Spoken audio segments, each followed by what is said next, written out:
It's so interesting. I didn't know that I would enjoy European civilization, but I really did. And Greg, I don't know if you ever knew her or not when, you did not, okay. Greg is a history professor at UWL for many years. And, but she was a wonderful teacher. If I can make a comment about Betty Baird, I just identified with Mary Lou's comments. I was reliving everything she said. And I too was not a diver. And I remember in Betty Baird's class, when we had to take her class, she would say, there is only one way off that board. And so needless to say, we did it, we survived. But, and Miss Wilder, I had met her when I was a senior in high school in Wisconsin Rapids. She had come for college night, and I was so impressed with her. And she was just great, and I stayed in touch with her all the years. In fact, after she retired, I visited her in Colorado for a few days. And when we were driving into town, in Durango, Colorado, I said to my friend Noreen Smith, I said, oh, there she is. She's walking down the street.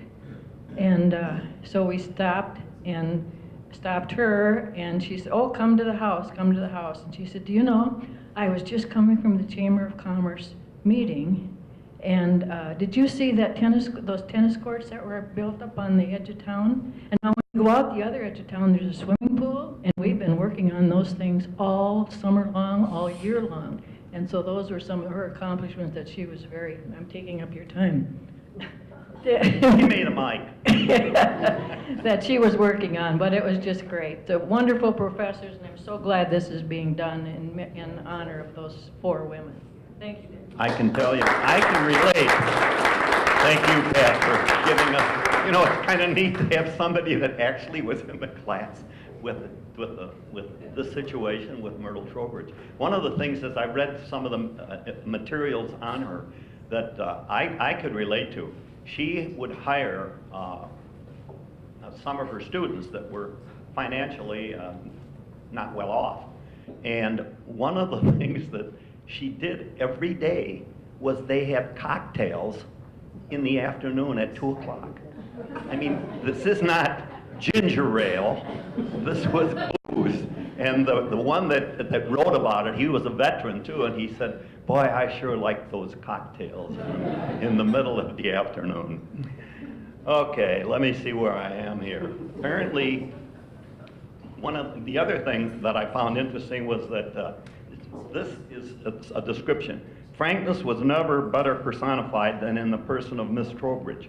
This is not a course in composition, and therefore I do not give much credit for your flowery words and verbose expressions. What I want in an examination is a plain statement of facts. Miss Trowbridge loathed writing so much and saying so little, as she would express it. She didn't believe in bullshit, and that's, you know, I mean, she would have been, I think I could have had a lot of fun with her. And I too am pleased that this honor is being bestowed upon her. Well deserved. Going into, they asked me too, and my wife just gave me a 2-minute, about how I ended up to be the director of residence life. I affectionately called it I was the director of wildlife management for 30 years at the campus. I got a call from Sam Gates. This was in 1966. Dr. Gates was the president of the university, and it did help to know people. And so he asked me if I was interested in becoming an assistant to Ed Carlson, who was the vice president for business, and I said, I don't know anything about that. He said, well, come on up and interview for the job, which I did. And I came to the campus, met Ed, we got along well, left the campus. I was told, you gotta come back in a month and a half, we're hiring you. I came back about 6 weeks later, and Ed Carlson was gone. Ed Carlson was the vice president over at Gunderson Lutheran, and I didn't have any boss. And I said to Dr. Gates, I said, I don't have anybody. He said, just make yourself at home. Get around there. We were opening up all these halls and everything. Just start walking around, meeting people, and so on and so forth. Well, the year 1966 to 67, one of the things that happened to me is I became the business manager for the res halls. And also I was in charge of off-campus housing, which we had to go and inspect. And so in 1967, the summer of 1967, Dr. Hogue asked me to come into his office, and he was in the in the housing office. And he said to me, I've just been promoted to the Dean of Students, and I'm reorganizing the whole program. And I want to do the co-ed and the men's housing and everything and under one office, and that will be the student affairs, and I will be in charge of that. He said, here, and he hands me, he says, this is a flow chart. And I looked at it, and he said, what do you think? I looked at that flow chart, and I thought, oh my God, this is off the wall. I'm glad I'm not involved in this. He says, you think you can handle it? I said, pardon me? He says, do you think you can handle it? I said, no, I can't handle it. I've never lived in a residence hall. Okay. So, and he said, that's all right. We'll just surround you with good people. It won't be a problem. I said, it won't be a problem. I never lived in a hall. I know anything about halls. Well, that's how I became the Director of Wildlife Management. Thank you for your kind attention. It's been fun being here this morning, and I enjoyed the breakfast, and Mick, I'm still upset with you.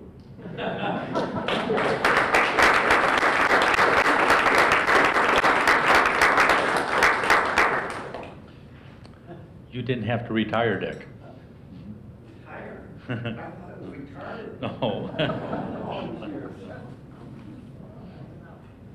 Okay. Finally, Ms. Linda Thompson will speak about Emmylou Wilder. Linda graduated from UWL with a BS and an MS in physical education classes of 1969 and 70 respectively. Did you live in a residence hall on campus? All right, good. She attended postgraduate classes in adaptive physical education at UWL and completed her MSc in guidance and counseling at that school up north that Jackie worked at, Oshkosh, in 1990. Linda?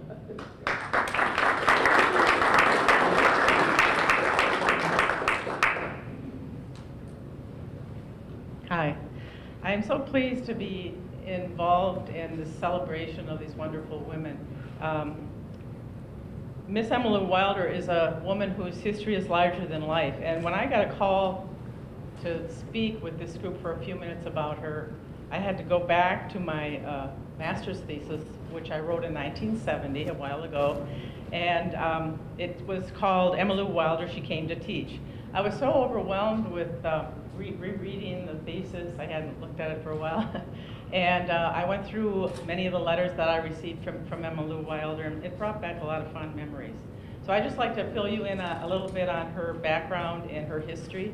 The University of Wisconsin-La Crosse is widely recognized as one of the top physical education schools in the nation. Emmylou Wilder played a major role in helping the school develop that status. Ms. Wilder was the Associate Director of Physical Education from 1946 to 1957, and she was a faculty member here from 1921 to 1957. She was born in 1891 in Woodstock, Vermont. She taught in Vermont for a while, then she went to Boston, where she attended the University of Pittsburgh, and she received her degree in physical education. She also spent several summers working toward and receiving her master's degree from Harvard. When she arrived at the then La Crosse Normal School in 1921, her job was to teach women's physical education. In 23, she founded the Women's Athletic Association to promote an intramural program. She was elected president of the newly formed Wisconsin Physical Education Association in 1928. And she also led the school to introducing a major field of study in recreation. Ms. Wilder was one of the organizers of what became the La Crosse State Teachers College Foundation for giving scholarships and awards. According to one of her colleagues, Miss Lenore Wilson, who was a kindergarten teacher at campus school, she was respected throughout the state and the nation, particularly with regard to placement. Miss Wilder set up some pretty difficult standards for the whole state to live up to. Another colleague, Mr. Leon Miller, said that there wasn't a superintendent who didn't rely almost entirely on her judgment as to whether a particular gal would fit into a particular situation. I don't think there was ever anyone in the department, either men's or women's, who had as broad a base of confidence in assessing the potentialities of prospective teachers. She was also awarded membership in the Mid-Century White House Conference. She received a 1957 Life Membership Award from the Wisconsin Association of Health, Physical Education, and Recreation. The relationship Miss Wilder shared with her students was professional, yet warm, friendly, and considerate. Her excellent rapport was attributed to her sympathetic, open, and honest ways. Many students stood in awe of her with respect and admiration for her and her way of life. She never demanded things of her students which she could not do herself. Her classes were always started on time and lasted the full duration. They were well organized and interesting. She encouraged self-evaluation and was very democratic. As one student stated, not rain, nor snow, nor sleet, nor hail, nor minus 10 degrees would stop the class. I remember having to walk in winter over the bridge to Pettibone Park to ice skate, ski, and snowshoe. Miss Wilder would be a speck in the distance behind us, and before long she would be passing us. Her prescribed method of transportation to any activity was run a block and walk a block. As a strong advocate of physical health and fitness, she set the example. When it became known that the new girls' dormitory, it was called dormitories then, I didn't know they changed the rest at all. When a new girls' dormitory was to be constructed on campus, Miss Wilder's legion of friends and former students besieged the administration with requests to name the hall after her. On November 28th of 1949, the Board of Regents passed a resolution to name the new dormitory Emmylou Wilder Hall. And this resolution said in part, whereas physical education is a special field of teacher education at La Crosse State Teachers College, whereas Emmylou Wilder has served with distinction in the physical education division at La Crosse for 28 years, and whereas these years she had won to a remarkable degree the confidence and affection of the students of her division, therefore be it resolved that in recognition of her outstanding service, the new Women's Resident Hall, now being erected at La Crosse, will be known as Emmylou Wilder Hall. Well, Miss Wilder described her feelings when the first women's dorm was named after her. She said, "I was quite overcome. I never realized I had so many friends in high places." After her retirement, she moved to the Rocky Mountain community of Ouray, Colorado, where she was active in the Chamber of Commerce, Women's Club, and the American Association of University Women. In '73, Miss Wilder was named the Distinguished Citizen of the Year by the Ouray Elks Club. And in 1976, the Chamber of Commerce named her Woman of the Year. My husband and I had the pleasure of meeting Miss Wilder in Ouray in the summer of 1972. She gave us a tour of her lovely home with a view of a mountain peak from every window. She talked about that often. Following a tour of the city, where we were interrupted several times by acquaintances and friends, we enjoyed a wonderful lunch and conversation. As I was nearing the completion of my master's thesis, I received a letter from California, from a woman by the name of Miss Betty White Hoff, who had been traveling and had just received my request for information. She was a colleague and office mate of Miss Wilder's, and I would just like to read you a section of that letter because I think it's a wonderful summation of Miss Wilder. She said, "Miss Wilder was one of the most outstanding persons I have been privileged to know.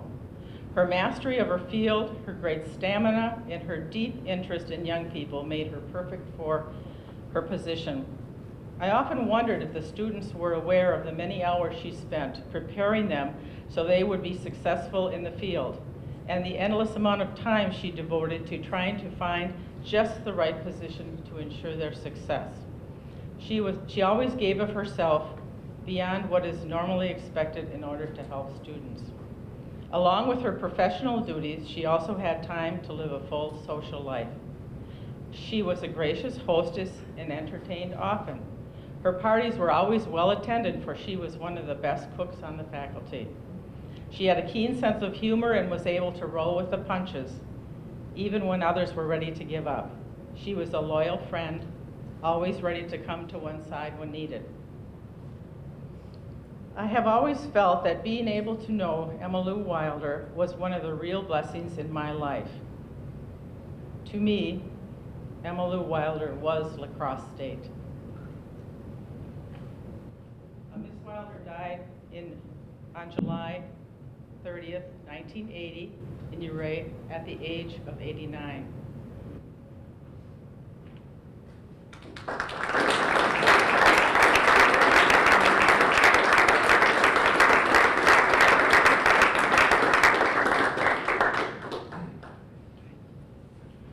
Thank you, Linda, Dick, and Pat, for your perspectives and insights.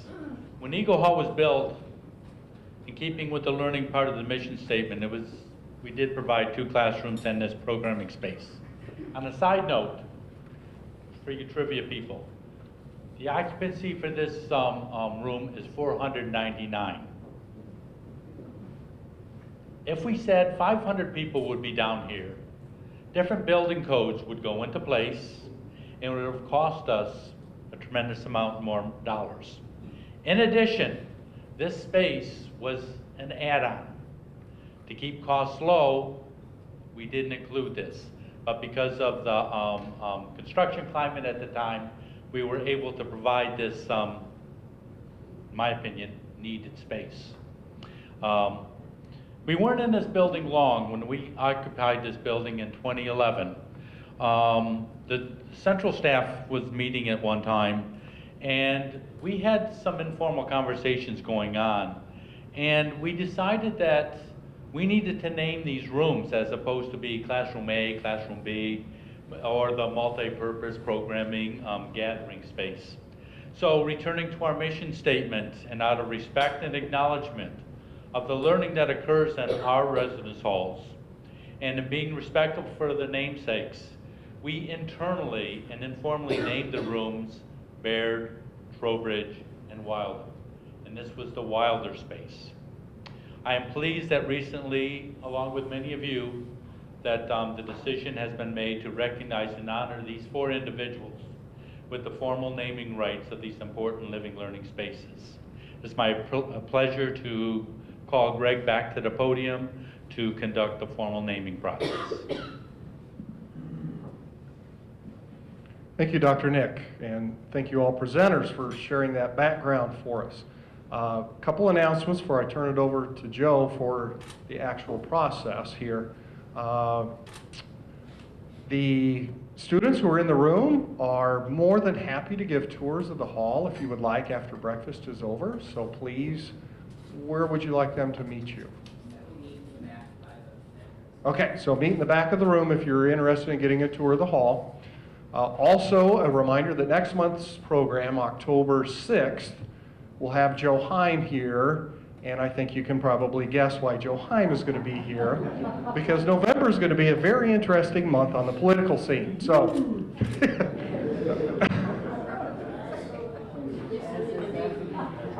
so yes, I can't follow that. So, with that, remember October 6th. Remember the tour, and we'll let Joe here have the floor now for the formal presentation. Thank you, Greg. Oh, you're very kind, very kind. It's great to have, we've got 3 generations of residence life directors. So welcome to Jackie.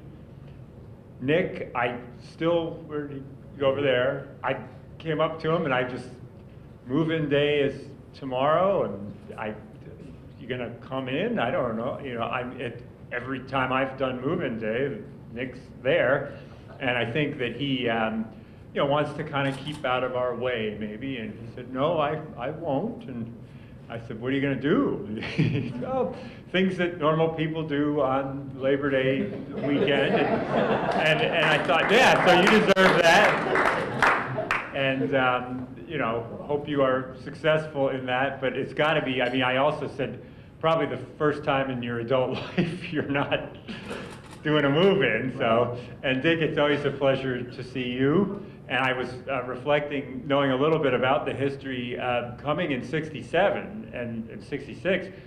Wow, a lot of new halls. I mean, these buildings, and I know this because I walk around the campus and I look and I go, what are we going to do? They were all built about the same time, and you know, there were over 50 years coming, and you know, we need to modernize and replace, and we are doing a little bit of that, but so great to see you back as well. And then to hear about the history and people that knew these wonderful members of the UWL faculty is really special. And I will say that when I got here in '07, these buildings were still up, and to be honest with you, I sort of liked romantically the volleyball area out there. I thought that was kind of cool to look out my window from the lofty chancellor's office and see students playing sand volleyball, and I was a little you know, sad when that couldn't be anymore. But obviously we've got a fantastic academic building over there. But I did get into Wilder, Baird, and Trowbridge in my early time pretty regularly, and Wilder was an office building at that point, and I remember ROTC, I think counseling and testing, TRIO programs, Upward Bound. Res Life was over there. I'm just curious, anybody that did work in Wilder in those offices? So yeah, we've got some people, so you know, yeah. And Baird was known as the International Hall because there were a lot of international students living there, and so I used to go enjoy visiting with them. And Trowbridge, that the final day of Trowbridge, there was a ceremony, and as I recall, it was in the late morning, kind of approaching noon, and I wanted to get over there and just be a part of that. And one of the students pulled me aside and said, you know, my roommate is up there still sleeping, and it would be really fun if you just go up and knock on the door and see what happens. So that was pretty cool to do that and get the surprise. The chancellor, come on, are you getting up? We got to get out of here. I will say one of the great thrills of my job is alumni come back and we go out and walk around, and sometimes somebody will say, oh yeah, I lived right there in whatever hall, and let's go in, and we'll just go up to the room and knock, and the students are great. I mean, I think they get a big kick out of the history that, you know, you're in a room that somebody had, and another time, and forgive me if I get a little nostalgic, but I mean, this is the moment to do this. I was helping on move-in day in Laux, and a dad and a son, and the son, we got him in his room, and then the dad said, you know, my room was just down below here 25, I don't know how many years ago. So that's really a nice thing. And if you don't know, and I think you all do know, Res Life is really one of the big factors in why this university is so successful. I mean,